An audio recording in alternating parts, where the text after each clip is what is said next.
Hello everyone, एक बार फिर से आप सभी का स्वागत है हमारे channel current affairs by Ravi पे। और ये है हमारी डेली करंट अफेयर्स की सीरीज़ जिसमें हम हर दिन टॉप 12 करंट अफेयर्स को डिस्कस करते हैं। ये सारे क्वेश्चंस आपके एग्जाम के लिए मोस्ट इंपॉर्टेंट और सेलेक्टेड ही लिए गए हैं। यहाँ से एग्जाम में आने की जो प्रोबेबिलिटी है ये सारे क्वेश्चंस की वो सबसे ज़्यादा है। ठीक है, तो आज के सेशन में हम 15 सितंबर 2025 के most important current affairs discuss करेंगे।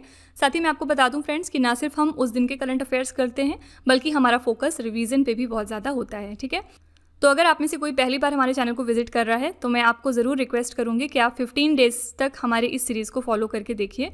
इसका रिजल्ट आपको आपके मॉक टेस्ट या जो आने वाले एग्जाम्स हैं उसमें ज़रूर दिखाई देगा। ठीक है, फिर आपकी चॉइस है, आप चाहें तो हमारे साथ कंटिन्यू करें, अदरवाइज़ आप छोड़ सकते हैं। ठीक है, तो आइए आज का सेशन हम अपना स्टार्ट करते हैं।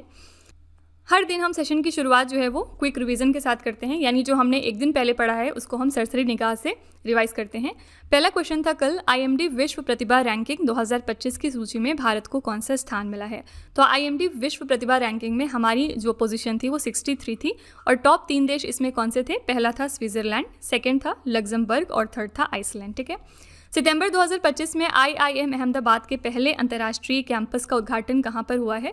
तो IIM अहमदाबाद ने अपना पहला अंतर्राष्ट्रीय कैंपस खोला है दुबई में। भारतीय सेना ने अपनी तकनीक और बातचीत को सुरक्षित रखने के लिए व्हाट्सएप की जगह किस स्वदेशी मोबाइल सिस्टम का इस्तेमाल करना शुरू किया है। तो इस एप्लीकेशन का नाम है संभव, जहां पे इसका फुल फॉर्म है secure army mobile Bharat version. ठीक है, अभी जब ऑपरेशन सिंदूर लॉन्च किया गया था तब इस एप्लीकेशन को बहुत ज़्यादा यूज़ किया गया था। विश्व प्राथमिक चिकित्सा दिवस 2025 कब मनाया गया। हमने इसको 13 सितंबर को मनाया है। थीम क्या रखी गई थी, प्राथमिक उपचार और जलवायु परिवर्तन, first aid and climate change. ठीक है, आपको याद रखना है कि इस साल हमने इसको 13 सितंबर को मनाया, लेकिन ऐसे यूजुअली हम लोग इसको सेकेंड सैटरडे को मनाते हैं सितंबर मंथ में। ठीक है, सितंबर में जब भी कभी दूसरा शनिवार आएगा उस दिन हम लोग इस दिन को मनाएंगे। ठीक है, प्रधानमंत्री मोदी स्वस्थ नारी सशक्त परिवार अभियान का शुभारंभ कहाँ से करेंगे। तो आंसर है इंदौर मध्य प्रदेश से कर रहे हैं। 17 सितंबर को इसकी शुरुआत हो जाएगी और ये कब तक चलेगा, 2 अक्टूबर तक। ठीक है, नेक्स्ट है डिफरेंट बट नो लेस नामक पुस्तक के लेखक कौन है। इस बुक को लिखा है अनुपम खेर ने और इसी के साथ ये इनकी चौथी किताब थी। सितंबर 2025 में केंद्रीय मंत्री धर्मेंद्र प्रधान, ये कौन है, हमारे एजुकेशन मिनिस्टर हैं, इन्होंने भारत के पहले विदेशी अटल नवाचार केंद्र का उद्घाटन कहाँ पर किया है।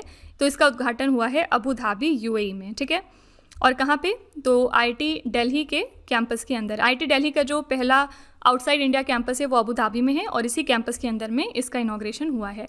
ICC ने महिला क्रिकेट विश्व कप 2025 के लिए किस अभियान का अनावरण किया। इसका नाम है विल टू विन। ठीक है, ये जो विश्व कप है ये कब से शुरू होगा, 30 सितंबर से शुरू हो जाएगा। कब तक चलेगा, 2 नवंबर तक। ठीक है, इसका जो पहला मैच है वो इंडिया वर्सेस श्रीलंका के बीच में होगा और कहाँ पर होगा, तो असम के गुवाहाटी शहर में। नासा के मार्स रोवर परसिवरेंस ने मंगल ग्रह की सूखी नदी में प्राचीन जीवन के संकेतों वाली चट्टानें खोजी हैं। नासा ने इस रोवर को मंगल ग्रह पर कब भेजा था। तो इन्होंने भेजा था 30 जुलाई 2020 को। ठीक है, और यहाँ पे नासा ने जेज़ेरो क्रेटर को बहुत ज़्यादा एक्सप्लोर किया है। ठीक है, तो आपसे पूछा जा सकता है एग्जाम में जेज़ेरो क्रेटर कौन से प्लैनेट पे है, तो मार्स पे है। सितंबर 2025 में भारतीय राष्ट्रीय स्टॉक एक्सचेंज ने अपने गवर्निंग बोर्ड का अध्यक्ष किसे नियुक्त किया है। तो श्रीनिवास इंजेटी को इन्होंने अपना गवर्निंग बोर्ड का अध्यक्ष बनाया है। इसका हेडक्वार्टर्स कहाँ पे है, तो मुंबई में है। ठीक है, आत्महत्या की रोकथाम और छात्रों के मानसिक स्वास्थ्य के लिए एम्स दिल्ली ने किस AI आधारित ऐप को लॉन्च किया। इस ऐप का नाम है नेवर अलोन। जनजातीय कार्य राज्य मंत्री दुर्गादास उइके ने दुनिया के पहले डिजिटल जनजातीय विश्वविद्यालय आदि संस्कृति का शुभारंभ कहाँ किया है। तो इसकी शुरुआत हुई थी नई दिल्ली में। ठीक है, तो ये हमारे टॉप 12 क्वेश्चंस थे कल के। अगर आप लोग इनको डिटेल में समझना चाहते हैं तो आप हमारा कल का करंट अफेयर्स जो है वो रेफर कर सकते हैं। ओके, तो चलिए फिर आज का करंट अफेयर्स अपना शुरू करते हैं। और शुरुआत करने से पहले मैं आपको यहाँ पे छोटी सी इन्फॉर्मेशन देना चाहती हूँ, बस 1 मिनट आपका लेके। मैं आपको ये बताना चाहती थी कि हमारी अगस्त 2025 की जो मंथली ई बुक है वो रिलीज़ कर दी गई है। साथ ही लास्ट 8 मंथ करंट अफेयर्स की ई बुक भी अवेलेबल है इस वेबसाइट पे। अगर आप इंटरेस्टेड हैं इसको परचेज करने में तो ये है हमारी वेबसाइट www.ravibookspdf.com। आप यहाँ पर जाकर इनको परचेज कर सकते हैं। ठीक है, यहाँ पे मैं आपको छोटा सा सैम्पल भी दिखाना चाहूँगी। ये है हमारी अगस्त 2025 की मंथली टॉप 550 प्लस MCQ की ई बुक। आप देख सकते हैं हर क्वेश्चन को कितने अच्छे तरीके से एक्सप्लेन किया गया है इंपॉर्टेंट पॉइंट के साथ, और यहाँ पर पिक्चर्स वगैरह भी दी हुई हैं। ठीक है, तो आप ज़रूर हमारी वेबसाइट को विजिट करिए और अगर आपको ये चाहिए तो फिर आप यहाँ से परचेज भी कर सकते हैं। चलिए अपना पहला क्वेश्चन देखते हैं क्या है। सितंबर 2025 में किस पूर्व प्रधानमंत्री को वी नरसिम्हा राव स्मृति पुरस्कार अर्थशास्त्र से सम्मानित किया गया है? इसमें से कौन से फॉर्मर प्राइम मिनिस्टर हैं हमारे जिनको V Narasimha Rao memorial award दिया गया है इकोनॉमिक्स के सेक्टर में? करेक्ट आंसर हो जाएगा C option, doctor Manmohan Singh. ठीक है, इसके बारे में चलिए डिटेल में देखते हैं। डॉक्टर मनमोहन सिंह को उनके आर्थिक सुधारों और राष्ट्र निर्माण में अमूल्य योगदान के लिए मरणोपरांत पी.वी. नरसिम्हा राव स्मृति अर्थशास्त्र पुरस्कार से सम्मानित किया गया। यह पुरस्कार हैदराबाद स्थित पी.वी. नरसिम्हा राव स्मृति संस्थान द्वारा प्रदान किया गया। ठीक है, इस बॉडी ने दिया है। राष्ट्रीय राजधानी में आयोजित समारोह में उनकी पत्नी गुरशरण कौर ने ये पुरस्कार ग्रहण किया उनके बिहाफ पे। ठीक है, तो ये अवार्ड किसको मिला है? डॉक्टर मनमोहन सिंह को। इसी के साथ 3 बहुत इंपॉर्टेंट अवार्ड्स हैं जो डॉक्टर मनमोहन सिंह को मिले हैं, और भी बहुत सारे अवार्ड्स हैं लेकिन ये 3 मेरे ख्याल से सबसे ज़्यादा इंपॉर्टेंट हैं। फर्स्ट है इसमें Padma Vibhushan. Padma Vibhushan second highest civilian honour है इंडिया का। ये दिया गया था मनमोहन सिंह जी को 1987 में। ठीक है, दूसरा highest civilian honour Saudi Arabia ने दिया था मनमोहन सिंह जी को, और तीसरा जो है वो जापान ने अपना सेकंड हाईएस्ट ऑनर दिया था। ठीक है, कब दिया ये आपके लिए इंपॉर्टेंट नहीं है, लेकिन आपको ये याद रखना है कि कौन सी 2 कंट्रीज़ हैं जिन्होंने अपना ऑनर दिया था, सऊदी अरेबिया, जापान, और इंडिया में इनको पद्म विभूषण से नवाजा गया है। ठीक है, यहाँ पे हम लोग चलिए क्विकली पुरस्कार और सम्मान 2025 की एक बार लिस्ट देख लेते हैं। ये मोस्ट इंपॉर्टेंट आपकी रिवीजन शीट रहने वाली है। हम लोग हर दिन इसी तरह से कोई ना कोई टॉपिक आपका रिवाइज करवाते हैं, और आज का हमारा टॉपिक है पुरस्कार और सम्मान। फर्स्ट क्वेश्चन है, रेमन मैग्सेसे पुरस्कार 2025 जीतने वाली पहली भारतीय संस्था कौन सी बनी? Educate girls. विश्व खाद्य पुरस्कार 2025 के लिए विनर हैं डॉक्टर मारी अंगेला हंगरिया। फिर 34वां सरस्वती सम्मान 2025 दिया गया भद्रेश दास को। एबल पुरस्कार सबसे पहले कौन सी सेक्टर में दिया जाता है? तो मैथ के फील्ड में दिया जाता है, और 2025 के लिए एबल पुरस्कार के विनर रहे मसाकी काशीवारा। संगीत कलानिधि पुरस्कार 2025 दिया गया आर.के. श्रीराम कुमार को। स्टॉकहोम जल पुरस्कार 2025 दिया गया है गुंटर ब्लॉशेल को। 59th एडिशन का ज्ञानपीठ पुरस्कार दिया गया विनोद कुमार शुक्ला को। नॉर्वे देश का होलबर्ग पुरस्कार दिया गया है इस साल गायत्री चक्रवर्ती स्पिवाक को। मिसेज यूनिवर्स 2025 बनी है इस बार एंजेला स्वामी, और महाराष्ट्र भूषण पुरस्कार दिया गया है राम सुतार को। ये ज़रूर एग्जाम में पूछा जाता है, इसको ज़रूर याद रखिएगा। फिर प्रोफेसर वी.के. गोकक पुरस्कार 2025 मिला है आनंद वी. पाटिल को। ठीक है, ये सारे मोस्ट इंपॉर्टेंट क्वेश्चंस हैं, यहाँ से एग्जाम में क्वेश्चंस पूछे जाएंगे। इनका स्क्रीनशॉट भी आप ले सकते हैं या फिर आप इसको कहीं पर नोट कर सकते हैं। और अगर आप और ज़्यादा डिटेल में अवार्ड्स एंड ऑनर्स के क्वेश्चंस देखना चाहते हैं तो इसका पूरा लेक्चर आपको मिल जाएगा हमारे channel current affairs by Ravi पे, आप उसको रेफर कर सकते हैं। अगला क्वेश्चन है, सितंबर 2025 में किस देश ने डायला नामक दुनिया का पहला आर्टिफिशियल इंटेलिजेंस मंत्री नियुक्त किया है? In September 2025 which country has appointed Diella the world's first AI minister? ये कौन सी कंट्री है आपको ये बताना है। करेक्ट आंसर है अल्बानिया। ठीक है, डी ऑप्शन सही है। तो अल्बानिया के प्रधानमंत्री A.D. रामा ने डायला को अल्बानिया का डिजिटल मंत्री नियुक्त किया। ये पूरी तरह से AI आधारित वर्चुअल बॉट है जो सरकारी पब्लिक टेंडर, फंडिंग और सभी सरकारी परियोजनाओं की निगरानी करेगी। पर्पस क्या है? पारदर्शिता बढ़ाना एवं भ्रष्टाचार को कम करना। डायला का मतलब अल्बानियाई भाषा में सूरज होता है। ठीक है, तो आपको याद रखना है कि अल्बानिया के प्रधानमंत्री A.D. रामा ने डायला को डिजिटल मंत्री पहली बार नियुक्त किया है। पहली बार कोई कंट्री है जिसने की पहली बार AI मिनिस्टर अपॉइंट किया है। ठीक है, अल्बानिया एक यूरोपियन कंट्री है, राजधानी है तिराना, और मुद्रा यहाँ पे कौन सी चलती है? अल्बानियाई लेक। ठीक है, AI के बारे में एक और क्वेश्चन हमने कल देखा था। क्या देखा था? एम्स दिल्ली जो है हमारा, इन्होंने एक artificial intelligence based application launch किया है जिसका नाम है नेवर अलोन। ठीक है, आपको इस एप्लीकेशन का नाम याद रखना है।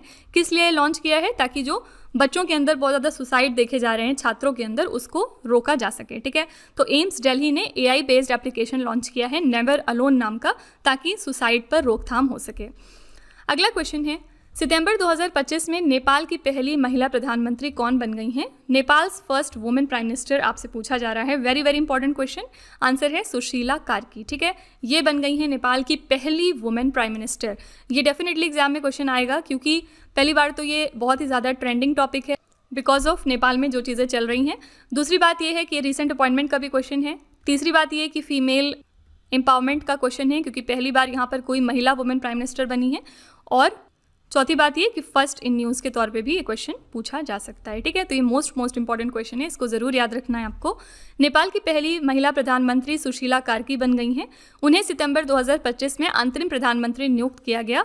वो नेपाल के सर्वोच्च न्यायालय की पूर्व मुख्य न्यायाधीश भी रह चुकी हैं।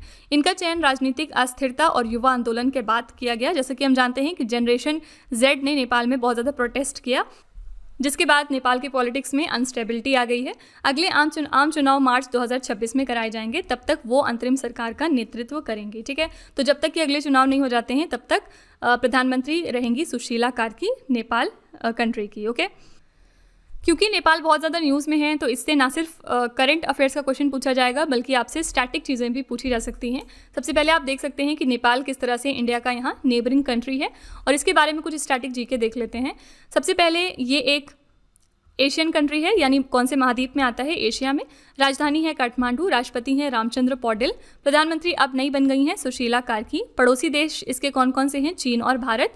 कितने भारतीय राज्य नेपाल के साथ अपनी सीमाएं साझा करते हैं, तो इंडिया में 5 ऐसे स्टेट हैं जो नेपाल के साथ अपनी बाउंड्री शेयर करते हैं, उत्तर प्रदेश, उत्तराखंड, पश्चिम बंगाल, सिक्किम और बिहार।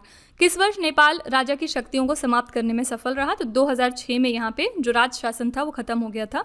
किस वर्ष में नेपाल ने राजशाही को समाप्त कर दिया और एक लोकतांत्रिक गणराज्य के रूप में उभरा, तो लोकतंत्र यहाँ पे आया था 2008 में।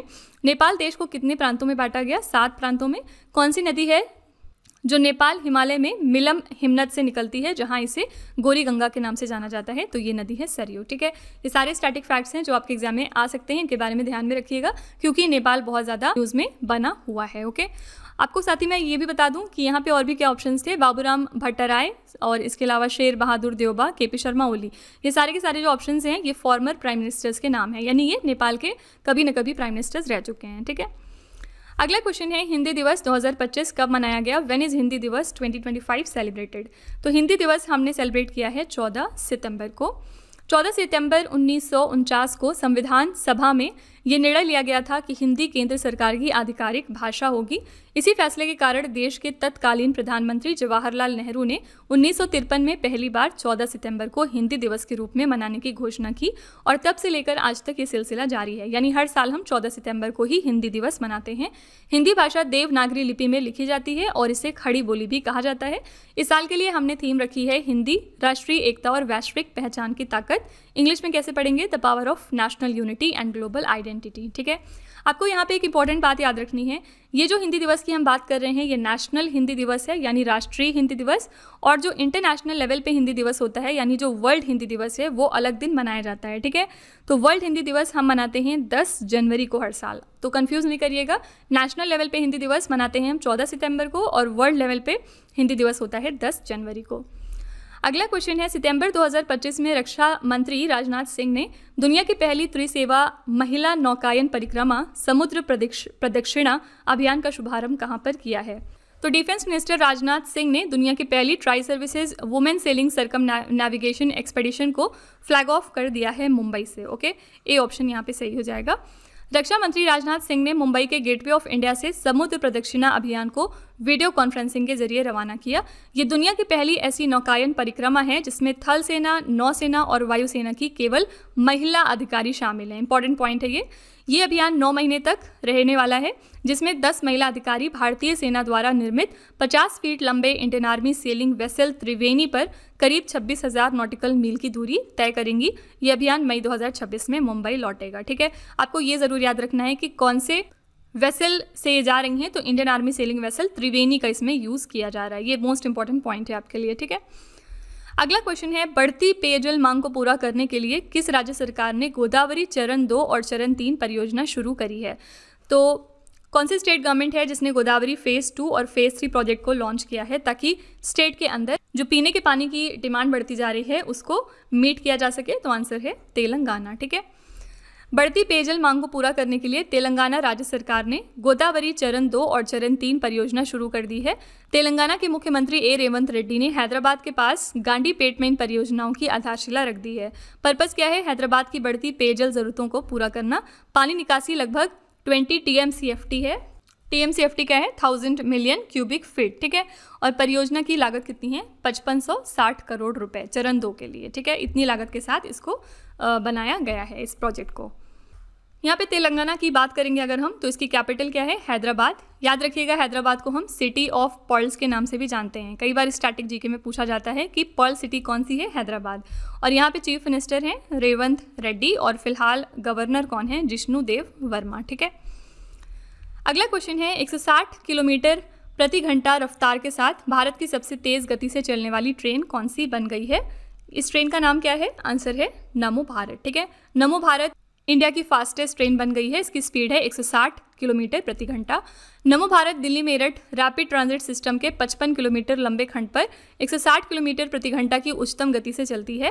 पहले गतिमान एक्सप्रेस और वंदे भारत 160 किलोमीटर प्रति घंटा भारत की सबसे तेज ट्रेनों में थी, लेकिन जून 2024 में सुरक्षा कारणों से उनकी गति अधिकांश मार्गों पर 130 तक सीमित कर दी गई है। ठीक है, तो पहले 160 थी इनकी स्पीड, लेकिन अब 130 कर दी गई है।